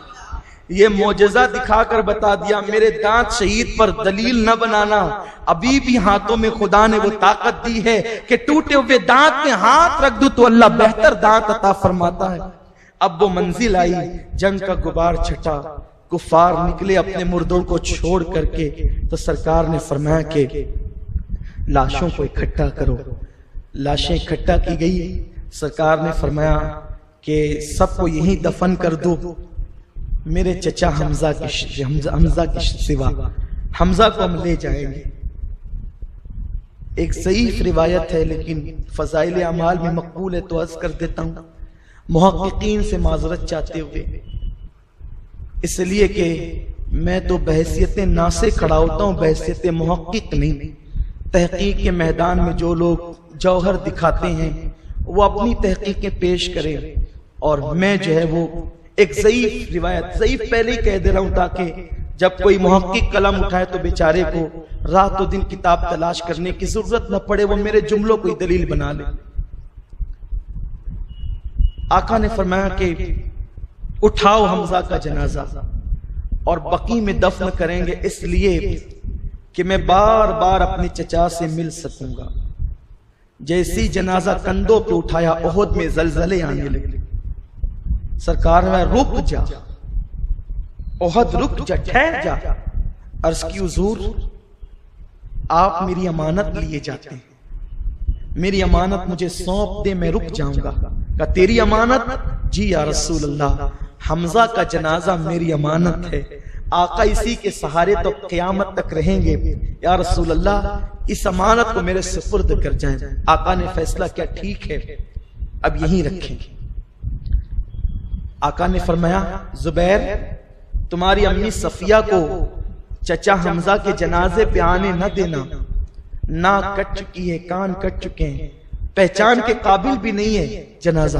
اگر مجھے اپنی پھوپھیوں کا خیال نہ ہوتا تو میں یوں ہی چھوڑ جاتا اپنے چچا کو، میرے چچا کے جسموں کو چیل اور کوے کھاتے، جانور کھاتے، تاکہ ان کے درجات اور بڑھتے۔ شہید کو جتنی سختی سے شہید کیا جاتا ہے اس کے درجات اتنے بڑھتے جاتے ہیں. سید الشہداء اسی لیے کہے گئے. لیکن حضرت صفیہ کو زبیر نے کہا امی ماموں کے جنازے کے قریب نہ جانا، حضور نے منع کیا ہے. کہا ہٹ، تو سمجھتا کیا ہے، میں عبد المطلب کی بیٹی ہوں، ہاشمی خون رکھتی ہوں. جب بھائی کے جنازے پر گئی تو نہ بال نوچے نہ سینہ پیٹا، بلکہ کہتی ہے بھائی تو نے اپنے نبی کی غلامی کا حق ادا کر، اللہ تجھے بہتر جزا دے. لیکن بھائی کا قد لمبا تھا، کپڑے بھی اتار لیے گئے. کس قدر ظلم کیا تھا، کپڑے بھی اتار لیے گئے. ایک چادر سی جسم پر پڑی تھی اور وہ کفن کے لیے کافی نہ تھی. حضرت زبیر سے صفیہ نے کہا حضور کی پھوپھی ہے، بڑی عظیم، حضور بہت محبت کرتے تھے صفیہ سے. زبیر جلدی سے جا گھوڑا دوڑاتے ہوئے اور میرے 2 دوپٹے ہیں لے کر کے آ، تاکہ ایک بہن اپنے بھائی کو کفن تو دے سکے. مجھے معلوم ہے کہ آج میرے رسول کے پاس شہداء کو کفن دینے کے لیے کپڑے بھی نہیں ہے. حضرت زبیر گئے 2 دوپٹے لائے. صفیہ نے 2 دوپٹے سنبھالے، عرض کی آقا یہ 2 دوپٹے ہیں، میرے بھائی کا قد لمبا ہے، یا رسول اللہ ان 2 دوپٹوں میں آپ حمزہ کو کفن دے دیں. مسلمانوں، پیٹ بھر کے 3 مرتبہ کھانے والوں جنہوں نے اسلام کے لیے خدمت کی ہے انہیں کفن بھی نہ تھا. آج ایک لاوارث میت ہوتی ہے تو لوگ چندہ کر کے اس کو 3 کپڑوں میں دفن کرتے ہیں. یہ میرے نبی کے صحابی ہیں، انہیں کفن کے لیے کپڑے بھی نہیں تھے. ایک بہن اپنے بھائی کے لیے 2 دوپٹے سوتی پیش کرتی ہے. میرے بھائی کا قد لمبا ہے، کسی طرح لپیٹ دے. 3 کپڑے تو ہو ہی نہیں سکتے، بس جسم کو لپیٹ کر دفن کر دے. سرکار کہتے ہیں پھوپھی تو نے اپنے بھائی کے لیے تو کفن کا انتظام کر لیا، لیکن میرا ایک صحابی ایسا بھی ہے اس کا کوئی رشتہ دار مسلمان نہیں ہے، اور اسلام لانے سے پہلے وہ مکے کا سب سے قیمتی لباس پہننے والا انسان تھا. اگر تو اجازت دے تو ایک دوپٹہ میں اس کو دے دوں، یعنی مصعب ابن عمیر کو دے دوں. پھوپھی نے کہا آقا ان دونوں دوپٹے کے مالک آپ ہیں، آپ جس کو چاہیں کفن دے. جب وہ دوپٹے ڈالے گئے، سر پہ ڈالتے تو پیر کھلتے، پیر پہ ڈالتے سر کھل جاتا. آقا فرماتے ہیں سر پہ ڈال دو کپڑا اور پیروں پہ گھاس ڈال دو. اور پھر میرے آقا نے فرمایا جتنا پیار مجھے حمزہ سے ہے اتنا ہی پیار مجھے میرے مصعب سے بھی ہے. مصعب نے میرے لیے بڑی قربانی دی ہے. فرمایا میں اپنے چچا کو اور مصعب کو ایک ہی قبر میں دفن کروں گا. اور آقا کریم صلی اللہ علیہ وسلم نے حضرت مصعب ابن عمیر کو اور حضرت امیر حمزہ کو ایک ہی قبر میں دفن کیا. قریب میں عبداللہ ابن جہاش کو اور دیگر شہداء کو دفن کیا. اس کے بعد آقا فرماتے ہیں قیامت تک جو بندہ بھی ان کے مزار پر آئے گا یہ لوگ وہ ہیں جو اس کے ایمان کی اللہ کی بارگاہ میں گواہی دے گے. یہ وہ لوگ ہیں اور اللہ تبارک و تعالیٰ نے انہیں زندہ رکھنا ہے، قیامت تک کی زندہ رہیں گے. اللہ تبارک و تعالیٰ نے ان کی شان بیان فرمائی یہ ہے. اس کے بعد میرے سرکار لوٹے ہیں تو اس شان سے کہ حضور کی آنکھوں میں آنسو تھے، اور اس شان سے آقا کریم احد کے میدان سے مدینہ طیبہ کی طرف لوٹے. اس کے بعد آقا کا معمول تھا ہفتے میں 2 دن یا بہت مصروفیت ہو تو 1 دن آقا احد کے شہداء کے مزارات پر تشریف لاتے تھے اور وہاں آ کر اپنی امت کے لیے مغفرت کی دعا کرتے تھے. آج بھی شہداء احد اپنی قبروں میں آرام کر رہے ہیں.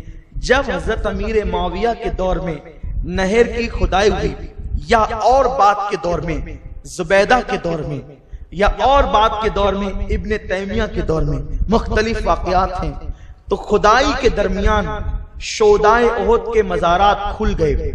جب شہداء احد کے مزارات کھلے ہیں تو ہر شہید نے اپنے ہاتھ وہاں رکھے تھے جہاں پر ان کو زخم لگا تھا. یعنی کسی کا زخم سینے پر ہے تو اس نے سینے پہ ہاتھ رکھا، کسی کا زخم پیٹ پر ہے تو اس نے پیٹ پہ ہاتھ رکھا، کسی کا زخم گھٹنے پر ہے تو اس نے گھٹنے پہ ہاتھ رکھا۔ جیسے ہی وہ ہاتھ ہٹایا گیا وہاں سے پھر تازہ خون نکلتا ہوا نظر آیا۔ اور قرآن نے یہ غیب کی خبر، قرآن کی دی ہوئی غیب کی خبر لوگوں نے اپنی آنکھوں سے دیکھا۔ وَلَا تَقُولُوا لِمَنْ يُقْتَلُ فِي سَبِيلِ اللَّهِ أَمْوَاتٌ بَلْ أَحْيَاءٌ وَلَكِنْ لَا تَشْعُرُونَ۔ یہ خدمت کرنے والوں نے خدمت کی ہے، آج انہی کی شب ہے۔ اللہ تعالیٰ ان کی برکتوں سے ہم سب کو مالا مال فرمائے۔ میرے نوجوان عہد کرے، اتنی لمبی داستان ہم نے بہت مختصر کر کے بیان کی۔ بیان کرنے کا مقصد صرف اتنا ہے، اپنے بزرگوں سے راہ لو، زندگی کے خطوط متعین کرو اور کچھ کرنے کی کوشش کرو۔ اللہ مجھے آپ سب کو کہنے سننے سے زیادہ عمل کی توفیق عطا فرمائے۔ دوران گفتگو اگر کوئی غلطی ہو گئی ہو اللہ تعالیٰ معاف فرمائے۔